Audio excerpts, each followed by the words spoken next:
Bilal ibn Rabah was born into slavery, a condition that was compounded after he became one of the first believers to follow the teachings of Prophet Muhammad. Bilal's father was an Arab slave, and his mother was a former princess of modern-day Ethiopia, who was also enslaved. Bilal was ruled by a master who punished him for his conversion to Islam. He dragged Bilal around Mecca, encouraging people to mock him. He even tried to force him to renounce his faith by placing a large rock on his chest and pinning him on the ground.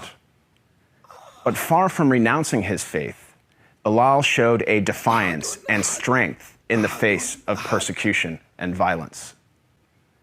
Impressed by Bilal's steadfastness to the Islamic faith, Prophet Muhammad sent one of his closest friends, Abu Bakr, to pay for Bilal's freedom. Once freed, Bilal rose to prominence in the early Muslim community. Prophet Muhammad appointed him to serve the mosque by using his melodious voice to call the believers to prayer. Bilal was a black man, and for some, his blackness made him unfit for such an honor.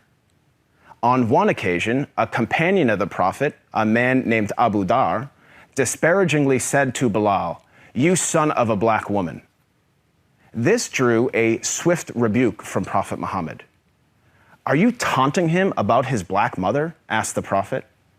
"There is still some influence of ignorance in you." The ignorance the Prophet identified was rooted in the misguided view that a person's race reflects his or her moral character or social status.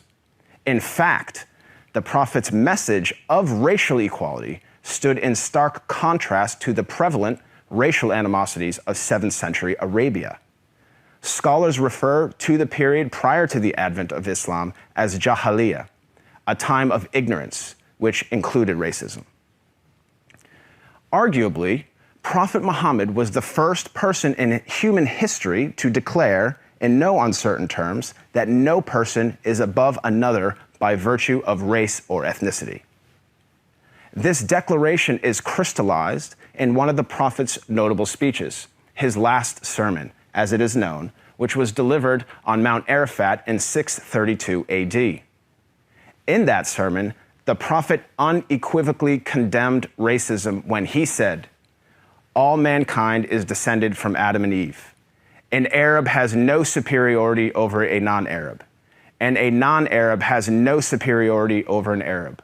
A white person has no superiority over a black person, nor a black person has any superiority over a white person, except by piety and good action." Ever since then, Prophet Muhammad's teachings on racial equality have inspired human beings to strive for racial equality and justice for all. Consider the life of Al-Hajj Malik al-Shabazz, more commonly known as Malcolm X, the black Muslim civil rights leader who battled racism in the 1950s and 1960s. After performing the Hajj, or Islamic pilgrimage, to the city of Mecca, Malcolm wrote his famous letter from Mecca, in which he said, "There were tens of thousands of pilgrims from all over the world. They were of all colors, from blue-eyed blondes to black-skinned Africans. But we were all participating in the same ritual, displaying a spirit of unity and brotherhood that my experiences in America had led me to believe never could exist between the white and the non-white." He added that he had never before seen sincere and true brotherhood practiced by all colors together, irrespective of their color. The Hajj for Malcolm represented a shift away from racism and towards racial equality. The teachings of Prophet Muhammad encouraged all people to strive towards anti-racism, which is quite different than simply non-racism. While non-racists do not openly express prejudiced views, they also do not work to dismantle racism in any given society.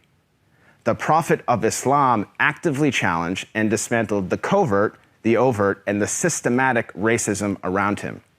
He identified racism as a symptom and identified its root cause as arrogance in the human heart. As our world becomes more and more diverse and interconnected, it is imperative that we strive to follow the teachings of Prophet Muhammad. I am not a Muslim myself, but I have to say that I am deeply inspired by the anti-racism of Prophet Muhammad, because he showed that a person is distinguished over another not by race, but rather by the quality of one's character and conduct. I am Craig Constantine for the Amir Stein Center. يا أيها الناس إنا خلقناكم من ذكر وأنثى وجعلناكم شعوبا وقبائل لتعارفوا إن أكرمكم عند الله أتقاكم إن الله عليم خبير.